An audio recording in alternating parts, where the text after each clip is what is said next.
Hello everyone, स्वागत है आप सभी का अपने YouTube चैनल आरके एकेडमी पर।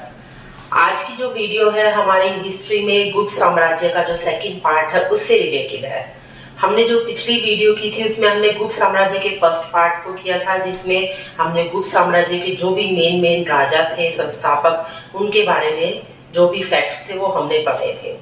आज के वीडियो में हम गुप्त साम्राज्य के प्रशासन, कला, वास्तुकला, साहित्य कला या अर्थव्यवस्था कैसी थी उस टाइम पर, उस बारे में जानेंगे। तो चलिए स्टार्ट करते हैं गुप्त साम्राज्य के बारे में, जो कि हमारा सेकंड पार्ट है ये। अगर आपने फर्स्ट पार्ट नहीं देखा है तो आप वीडियो देख सकते हैं फर्स्ट पार्ट से रिलेटेड, और साथ में ही लाइक करें, सब्सक्राइब करें और कमेंट भी करें। तो चलिए स्टार्ट करते हैं हमारी वीडियो गुप्त साम्राज्य के बारे में। जैसा कि हमने देखा, हम एंशिएंट हिस्ट्री को कर रहे हैं, तो मौर्य साम्राज्य के बाद जो एक एकीकृत साम्राज्य दिया गया वो गुप्त साम्राज्य के द्वारा ही दिया गया था। यानी कि एक केंद्रीकृत व्यवस्था, एक एकीकृत व्यवस्था जो भी थी भारत में, वो गुप्त साम्राज्य के दौरान आई थी, मौर्य वंश के बाद। तो गुप्त साम्राज्य में जैसे कि कोई भी राजतंत्र होता है, राजतंत्र मतलब जहाँ राजा का शासन होता है उसको हम राजतंत्र बोलते हैं। जो कोई भी अगर राजतंत्र है तो वहां पर राजा ही सर्वे सर्वा होता है, राजा ही एक प्रमुख शक्ति होता है। उसी तरीके से गुप्त साम्राज्य के दौरान भी अगर हम प्रशासन के बारे में बात करते हैं, गुप्त साम्राज्य के प्रशासन के बारे में, तो राजा क्या था? प्रमुख था। सबसे राजा उस प्रशासन के सबसे ऊपरी पायदान पर था और एक प्रमुख स्थिति में राजा होता था, जिसको काफी सारे देवी अधिकार माना जाता था कि इसको काफी सारे देवी अधिकार मिले हुए। देवी अधिकार मतलब देवताओं या भगवान की तरफ से उनको काफी अधिकार मिले हुए थे राजा को प्रजा पर शासन करने के लिए। साथ में ही देखते हैं हम सामंती व्यवस्था का आरंभ हो जाता है। इस टाइम पर गुप्त साम्राज्य के दौरान एक सामंती व्यवस्था का विकास होता है। सामंती व्यवस्था क्या होती है? जब प्रशासन बहुत ज्यादा फैल जाता है तो राजा क्या करता है, अपने अधीन एक अधिकारी को जमीन दे देता है और उसको सामंत बना देता है। फिर वो सामंत अपने अधीन किसी और अधिकारी को रखता है, फिर वो किसी और अधिकारी को रखता है। इस तरीके से एक चेन सिस्टम चलती है, जिसको हम सामंती व्यवस्था कहते हैं। और इसका विकास किसके टाइम पर होता है? गुप्त साम्राज्य के दौरान होता है। जैसा हमने देखा सातवाहन काल में, अगर प्राचीन भारत की हम बात करते हैं तो सातवाहन काल में भूमिदान प्रथा का आरंभ होता है और उस भूमिदान प्रथा का विकास होता है गुप्त साम्राज्य के दौरान। तो जहां पर भी भूमि जितनी ज्यादा दान दी जाएगी या जितनी ज्यादा भूमि को बांटा जाएगा, वहां पर धीरे धीरे सामंती व्यवस्था का विकास हो जाता है। तो गुप्त साम्राज्य के दौरान सामंती व्यवस्था का आरंभ होता है, विकास होता है। और यहाँ पर जब शासन जो पूरा का पूरा एक साम्राज्य था, उसको देखिए किस तरीके से बांटा हुआ था। उसको पहले देश में बांटा हुआ था, यानी कि जिस तरीके से आजकल प्रांत हैं उस तरीके से वहां पहले देश में बांटा गया। फिर जिलों की तरीके से भुक्ति में बांट दिया। जिलों जो आजकल जिले हैं उनको क्या बोला जाता था उस टाइम पे? भुक्ति। फिर जो परगने यानी कि जो मंडल स्तर, ब्लॉक स्तर है, उसको बांट दिया विषय में, और विषय को किस में बांट दिया? गांव में बांट दिया, ग्राम में बांट दिया। तो इस तरीके से एक पूरी व्यवस्था इन्होंने की हुई थी। पहले बनाए इन्होंने देश, पूरे साम्राज्य को देशों में बांटा, फिर भुक्ति में, फिर विषय में, फिर ग्राम में। और सबसे छोटी इकाई कौन सी होती है? ग्राम होती है। फिर आते हैं हम अर्थव्यवस्था की तरह। ये था इनका प्रशासन का एक तरीका, जिसमें राजा प्रमुख एक शक्ति होता है, राजा एक केंद्रीय शक्ति के रूप में बैठा होता है। अब अर्थव्यवस्था देखते हैं। किसी भी शासन को चलाने के लिए अर्थव्यवस्था एक बहुत मजबूत कड़ी होती है। जब तक पैसा नहीं आएगा तो व्यय करने के साधन हमारे पास नहीं होंगे। तो इसी तरीके से अगर हम देखते हैं तो अंग्रेजों के टाइम तक भारत की अर्थव्यवस्था का मुख्य आधार क्या रहा था? कृषि रहा था। तो यह इस टाइम पर भी गुप्त काल के दौरान क्या है? कृषि अर्थव्यवस्था का मुख्य आधार है। यानी कि जो अर्थव्यवस्था है पूरी की पूरी उस टाइम पर कृषि पर निर्भर थी। और कृषि पे जो कर लगाया जाता था वो कर 1/4 से लेकर 1/6 भाग तक था। 1/4 से लेकर 1/6 भाग तक कर लिया जाता था किसानों से। इस टाइम पर उज्जैन एक प्रमुख व्यापारिक केंद्र था। जो उज्जैन, आज का जो उज्जैन है, जो एमपी में स्थित है, मध्य प्रदेश में स्थित है, वही उस टाइम पर उज्जैन था, जिसको प्राचीन भारत में अवंती बोला गया। बाद में इसका नाम गुप्त काल में उज्जैन ही हो गया था। तो उज्जैन को अगर हम देखते हैं तो ये दक्षिण भारत और उत्तर भारत के बीच में कड़ी का काम करता है। यानी कि एक ऐसे रास्ते पर स्थित है जो दक्षिण भारत को उत्तर भारत से जोड़ता है। तो इस वजह से उज्जैन उस टाइम पर क्या है? एक व्यापारिक केंद्र के रूप में उभर कर आता है गुप्त काल के दौरान। गुप्त काल के दौरान हमने किया पिछली वीडियो में कि सबसे ज्यादा सोने के सिक्के किस टाइम पर चले थे, गुप्त काल के दौरान चले थे, क्योंकि लगभग 200 शताब्दियों तक इनका शासनकाल रहता है और तो इस दौरान बहुत ज्यादा मात्रा में सोने के सिक्के चलाए गए। तो सोने के सिक्कों को इस टाइम पर क्या कहा गया, दिनार का नाम दिया गया, यानी कि सोने के सिक्कों को क्या नाम दिया गया, दिनार। और चांदी के सिक्कों का नाम क्या था, रुपए का। ये इंपॉर्टेंट क्वेश्चन है, पूछे जाते हैं। चांदी के सिक्कों को क्या नाम दिया गया, इन्होंने रुपए का नाम दिया। चांदी के सिक्के चलाए गए थे चंद्रगुप्त विक्रमादित्य के द्वारा शकों को पराजित करने के उपलक्ष्य में, तो उसको नाम दिया गया रुपए का। भूमिदान की प्रथा का विकास होता है, जो हम डिस्कस कर चुके हैं। किस काल में होता है भूमिदान की प्रथा का विकास, गुप्त काल के दौरान। तो ये अर्थव्यवस्था के मुख्य पॉइंट्स थे। यहाँ से हमें स्वर्ण सिक्के और चांदी के सिक्कों का जरूर ध्यान रखना है कि स्वर्ण के सिक्कों को दिनार बोला गया और चांदी के सिक्कों को रुपए का बोला गया। अब हम धर्म के बारे में देख लेते हैं कि गुप्त काल के जो शासक थे या जो ज्यादातर जनता थी वो कौन से धर्म को फॉलो करती थी। तो ये वैष्णव धर्म के अनुयायी थे। जो गुप्त साम्राज्य के जो राजा थे वो वैष्णव धर्म को मानते थे। हालांकि ये अपने धर्म को लेकर कभी भी कट्टर नहीं थे, ये सहिष्णु शासक थे। इनके टाइम पर बौद्ध धर्म का भी इतना ही विकास होता है और जैन धर्म का भी इतना विकास होता है। और इस बारे में हमें कैसे पता चलता है, देखो नालंदा विश्वविद्यालय जो कि बौद्ध धर्म से संबंधित था और बौद्ध धर्म की महायान शाखा से संबंधित था, उसकी स्थापना कब होती है, गुप्त साम्राज्य के दौरान कुमार गुप्त के द्वारा की जाती है। तो इससे ये मतलब निकलता है कि इस टाइम पे ये शासक भले ही वैष्णव धर्म के अनुयायी थे, लेकिन उन्होंने बौद्ध धर्म का भी विकास हुआ इस टाइम पर और जैन धर्म का भी विकास होता है। मंदिर निर्माण का आरंभ इस टाइम पर, ये ध्यान रखेंगे सबसे पहले अगर मंदिरों का निर्माण कभी हुआ तो वो कहाँ से स्टार्ट होता है, गुप्त काल के दौरान होता है। अब तक हमने देखा गांधार कला, मथुरा कला, उसमें मूर्ति कला का विकास हम देख चुके, लेकिन कहीं भी मंदिरों का साक्ष्य हमने नहीं पढ़ा। तो पहला मंदिर कब बनाया जाता है गुप्त काल के दौरान। और कौन सा मंदिर होता है, देवगढ़ जो झांसी में स्थित है उसका दशा अवतार मंदिर। कई बार पूछा जाता है कि देवगढ़ दशा अवतार मंदिर किस धर्म से संबंधित है या किस भगवान को समर्पित है। तो याद रखेंगे जब वैष्णव धर्म को मानने वाले हैं तो मंदिर भी कैसे होंगे, ये विष्णु धर्म मतलब विष्णु को समर्पित होंगे या वैष्णव धर्म से संबंधित होंगे। तो यहाँ से हम रिलेट कर लेंगे इन चीजों को कि वैष्णव धर्म के अनुयायी है तो वैष्णव धर्म को से ही संबंधित इनके क्या थे, मंदिर थे। और मंदिर पहला इन्होंने बनवाया देवगढ़ दशावतार मंदिर, जो झांसी में, आधुनिक झांसी में स्थित है। और वैष्णव जैसे विष्णु के हम देखते हैं 10 मुख्यतः जो मुख्य अवतार हैं विष्णु के, उनमें वराह अवतार को इन्होंने ज्यादा महत्व दिया, यानी कि वराह अवतार की इस टाइम पर पूजा की जाती थी। तो ये धर्म से संबंधित चीजें होगी। अब हम करते हैं कला के बारे में।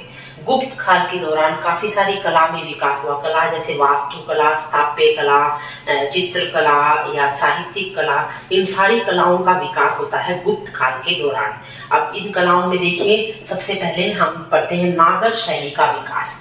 मंदिर निर्माण की 3 मुख्यतः शैली मानी गई है भारत में, प्राचीन भारत में। एक तो ये नागर शैली ही हो गई, एक होती है बेसर शैली या बेसर लिखा मिलेगा कहीं पर, या द्रविड़ शैली।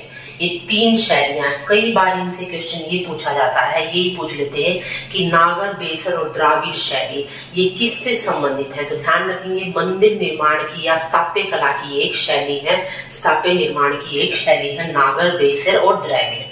तो नागर शैली का विकास कहाँ होता है, उत्तर भारत में। जो भारत का उत्तरी भाग है वहां पर नागर शैली के मंदिर मिलते हैं, और दक्षिण भारत में कौन से मिलते हैं, द्रविड़ शैली के। और जो बीच का हमारा भारत बच गया उसमें कौन सी शैली यूज की जाती थी, बेसर शैली। तो नागर शैली उत्तर भारत के लिए और द्रविड़ शैली दक्षिण भारत के लिए, और मध्य भारत में यूज की जाती थी बेसर शैली। ये तीनों ही मंदिर निर्माण की शैली थी जो प्राचीन काल से ही चली आ रही है, यानी गुप्त काल के बाद ही इनका विकास होता है। तो नागर शैली का विकास होता है गुप्त काल के दौरान, जो कि उत्तर भारत की मुख्यतः मंदिर निर्माण की शैली थी। अजंता और बाघ की गुफाओं का विकास। अब कई बार सुनते हैं कि अजंता, क्वेश्चन भी बन जाता है कि अजंता की गुफाएं कहाँ स्थित स्थित है या बाघ की गुफाएं कहाँ स्थित है। तो इन दोनों ही गुफाओं का विकास होता है गुप्त काल के दौरान। अजंता की गुफाएं कहाँ स्थित है? महाराष्ट्र में औरंगाबाद नामक स्थान पर स्थित है अजंता की गुफाएं, जो कि अजंता पहाड़ी पर स्थित है। ये गुफाएं, क्योंकि जो गुफाएं होती हैं वो हमेशा पहाड़ी को या पहाड़ को काट कर बनाई जाती हैं, तो अजंता जो पहाड़ है उसमें ही अजंता की गुफाएं स्थित है, जो कि औरंगाबाद महाराष्ट्र में स्थित है। और ये किससे संबंधित है? बौद्ध धर्म से संबंधित है, यानी कि बौद्ध धर्म से संबंधित चित्रकारी की गई है अजंता की गुफाओं में। जहां पर गुफा नंबर 16, 17 या 16, 17 की हम बात करते हैं तो 16 में मरणासन राजकुमारी का चित्र मिलता है, 17 में बौद्ध धर्म से संबंधित चित्र मिलते हैं। तो अजंता की गुफाएं स्थित है औरंगाबाद महाराष्ट्र में, जो कि बौद्ध धर्म की महायान शाखा से संबंधित है। और बाघ की गुफाएं कहाँ है? एमपी यानी कि मध्य प्रदेश में स्थित है बाघ की गुफाएं, जो कि लोग जनजीवन यानी कि आम लोगों के जनजीवन से संबंधित यहाँ पर चित्रकारी या उनसे संबंधित बातें हमें पता चलती हैं। बाघ की गुफाएं मध्य प्रदेश में जो कि स्थित है। तो ये गुफाओं का विकास होता है गुप्त काल के दौरान, अजंता की गुफाएं और बाघ की गुफाओं का विकास। अब हम साहित्य की तरफ बढ़ते हैं कि देखिए साहित्य का विकास क्या है। इस टाइम पे काफी साहित्य लिखा गया है गुप्त काल के दौरान, और उसी से हमें गुप्त काल की जो भी बातें हैं उनका पता चलता है। तो सबसे पहले हम साहित्य के लिए भाषा देखते हैं। इस काल में भाषा कौन सी यूज होती है? संस्कृत भाषा का ये यूज करते हैं। इस टाइम पर राजाओं की जो राजकीय भाषा थी गुप्त काल के दौरान, तो वो भाषा कौन सी होती है? संस्कृत भाषा का विकास होता है। अब जैसे हमने किया था कि चंद्रगुप्त विक्रमादित्य के दरबार में 9 रत्न थे, यानी कि 9 रत्न किनको बोला गया है?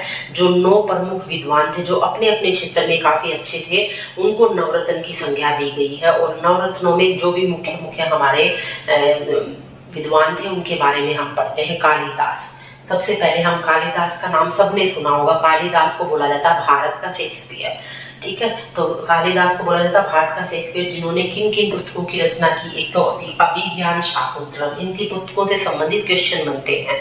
अभिज्ञान शाकुंतलम, मालविकाग्निमित्र जो कि हमने पढ़ा था शुंग वंश में, अग्निमित्र से संबंधित ये पुस्तक है। रघुवंशम, कुमार संभव, विक्रमोर्वशीयम, मेघदूत, ऋतुसंहार, ये मुख्य पुस्तकें थी कालिदास की। अभिज्ञान शाकुंतलम, मालविकाग्निमित्र, रघुवंशम, कुमार संभव, विक्रमोर्वशीयम, मेघदूत और ऋतुसंहार, ये कालिदास की मुख्य पुस्तकें थी। इनसे क्वेश्चन बनते हैं। फिर आता है विष्णु शर्मा की पुस्तक थी पंचतंत्र। पंचतंत्र की जो कहानियां हैं आजकल भी हम काफी यूज करते हैं। जो मोरल स्टोरीज दी गई है इसमें, छोटी छोटी मोरल स्टोरीज है, वो किसके द्वारा लिखी गई थी? पंचतंत्र विष्णु शर्मा के द्वारा लिखी गई थी। यहाँ पर लेखक और पुस्तकों के नाम आप ध्यान रखेंगे, 1-2 बार रिवाइज करेंगे तो आपको अच्छे से याद हो जाएगा ये, क्योंकि लेखक और पुस्तकों से संबंधित क्वेश्चन अक्सर पूछे जाते हैं। विष्णु शर्मा की पुस्तक पंचतंत्र। अमर सिंह की पुस्तक कौन सी थी? अमरकोश, यहाँ से याद करना इजी है। अमर सिंह की पुस्तक अमरकोश थी, नाम के साथ ही ये रिजेंबल कर रही है। अमरकोश जैसे आजकल की डिक्शनरी है उसी तरीके से शब्द भंडार थे अमरकोश में। वात्सायन एक लेखक थे जिनकी पुस्तक का नाम क्या था? कामसूत्र। तो कामसूत्र किसके द्वारा लिखी थी? वात्सायन। शूद्रक, मृच्छकटिकम, ये बहुत इंपॉर्टेंट है, इससे कई बार क्वेश्चन पूछा गया है। शूद्रक की पुस्तक कौन सी थी? मृच्छकटिकम, जो कि गुप्त वंश के दौरान, गुप्त काल के दौरान ही इस पुस्तकों को लिखा गया था। एक बार दोबारा देख लीजिए, कालिदास थे, उनकी कई पुस्तकें थी, इनको देख लेंगे आप में। और विष्णु शर्मा की थी पंचतंत्र, अमर सिंह की अमरकोश, वात्सायन, कामसूत्र, शूद्रक, मृच्छकटिकम, ये मुख्य पुस्तकें थी गुप्त काल के दौरान। फिर देखो साइंस और टेक्नोलॉजी के क्षेत्र में भी इस टाइम पर काफी विकास होता है गुप्त काल के दौरान। अब देखिए क्या थे इसमें? आर्यभट्ट, जिनके बारे में आपने पढ़ा होगा। आर्यभट्ट जो थे, ये जो विद्वान थे, इन्होंने क्या कौन सी पुस्तकें लिखी? आर्यभट्ट, अपने ही नाम से आर्यभट्टयम लिखी, सूर्य सिद्धांत लिखा और दश गीतिका, सूर्य सिद्धांतम और आर्यभट्टयम, ये इनकी पुस्तकों के नाम थे आर्यभट्ट के। किन किन का इन्होंने आविष्कार किया था? शून्य का आविष्कार आर्यभट्ट के द्वारा किया गया, दशमलव का आविष्कार भी आर्यभट्ट के द्वारा किया गया, पाई का आविष्कार भी आर्यभट्ट के द्वारा किया गया। तो 3 इनके मुख्य आविष्कार थे, दशमलव, शून्य और पाई। पुस्तकें थी इनकी आर्यभट्टम, सूर्य सिद्धांतम और दश गीतिका। फिर से आते हैं ब्रह्मगुप्त। ब्रह्मगुप्त भी गुप्त वंश के दौरान ही, गुप्त काल के दौरान ही थे, जिन्होंने ब्रह्म सिद्धांत नामक पुस्तक लिखी है। और ब्रह्मगुप्त को बोला जाता है भारत का न्यूटन। भारत का न्यूटन की संज्ञा दी जाती है ब्रह्मगुप्त को, जिनकी पुस्तक का नाम था ब्रह्म सिद्धांत। फिर आते हैं हमारे वराहमिहिर। कौन से आते हैं लेखक? वराहमिहिर एक विद्वान थे जिन्होंने चंद्रमा, सूर्य और पृथ्वी इन तीनों की स्थिति के बारे में बताया है। इन्होंने बताया कि किस तरीके से सूर्य के चारों तरफ पृथ्वी चक्कर काटती है, उसी तरीके से चंद्रमा पृथ्वी के चारों तरफ चक्कर लगाता है। तो ये तीनों की स्थिति का वर्णन किसके द्वारा किया गया? वराहमिहिर के द्वारा किया गया, जो कि गुप्त काल का एक प्रमुख विद्वान था। तो इस तरीके से अगर हम पूरा एक पढ़ते हैं गुप्त काल के कला के बारे में, तो हम देखते हैं कि यहाँ पर कला की हर क्षेत्र का विकास हुआ है। जहाँ वास्तुकला का विकास हुआ, साहित्य कला का विकास हुआ और अर्थव्यवस्था भी इनकी काफी अच्छी थी, स्थापत्य कला का विकास यहाँ पर होता है। तो इन सबको देखते हुए विद्वानों ने या इतिहासकारों ने गुप्त वंश को क्या बोला है? प्राचीन भारत का स्वर्ण युग की संज्ञा दी गई है। इसको प्राचीन भारत के स्वर्ण युग की संज्ञा किसको दी गई है? गुप्त काल को दी गई है। तो ध्यान रखेंगे, यहाँ से क्वेश्चन ये भी बन सकता है कि प्राचीन भारत के स्वर्ण युग की संज्ञा किस काल को दी गई है? तो गुप्त काल को दी गई है, जो कि ओवरऑल हमने देखा कि यहाँ पर हर क्षेत्र में उन्नति होती है। अगर साइंस टेक्नोलॉजी का जब तक विकास नहीं हुआ था, तो वो विकास भी गुप्त काल के दौरान होता है। अगर हम प्राचीन भारत को हम अच्छे से पढ़ते हैं, तो ये हमें हमारे इतिहास पे या हमारे भारत पे गौरवान्वित महसूस करवाने का हमें मौका देता है, कि हमें पता चलता है कि जो सिद्धांत पश्चिमी सभ्यता ने बाद में जाके उनका आविष्कार अपने नाम से कर लिया, वो आविष्कार कभी पहले हमारे भारत में हो चुके थे। बस कमी ये है, अगर हम देखते हैं तो यहाँ पर कमी ये रहती है कि हमने अपने इन आविष्कारों को जन जन तक नहीं पहुंचाया था, और इससे संबंधित जो पुस्तकें थी वो भी काफी बाद में लिखी गई। इस तरीके से जो हमारा इतिहास है उसकी काफी सारी चीजें हमारी दबी रह जाती हैं। और एक और चीज ध्यान रखेंगे, पुराण, जो हमने पुराणों के बारे में पढ़ा था, पुराणों का भी अंतिम रूप से संकलन यानी अंतिम रूप से पुराण लिखे गए थे गुप्त काल के दौरान ही। तो इस तरीके से हमने आज पूरा गुप्त साम्राज्य के बारे में अच्छे से पढ़ लिया, जहां हमने गुप्त साम्राज्य के प्रशासन को देखा, अर्थव्यवस्था को देखा, धर्म के बारे में भी हमने पढ़ा है। साथ में ही गुप्त साम्राज्य में जो कला थी, वास्तुकला, साहित्य कला, इनके बारे में भी हमने अच्छे से पढ़ लिया है। तो आपका गुप्त साम्राज्य आज कंप्लीट हो गया है 2 वीडियोस में। और आगे हम नेक्स्ट वीडियो जो लेके आएंगे हिस्ट्री से संबंधित, वो होगा हमारा पुष्यभूति वंश, जिसमें हम हर्षवर्धन के बारे में पढ़ेंगे। उसके बाद आपका प्राचीन भारत जो है कंप्लीट हो जाएगा, फिर हम मध्यकालीन भारत की तरफ बढ़ेंगे। उम्मीद करती हूँ आपको वीडियो अच्छा लगा होगा। अगर वीडियो हेल्पफुल लगे तो please like, subscribe and comment also. Thank you for watching this.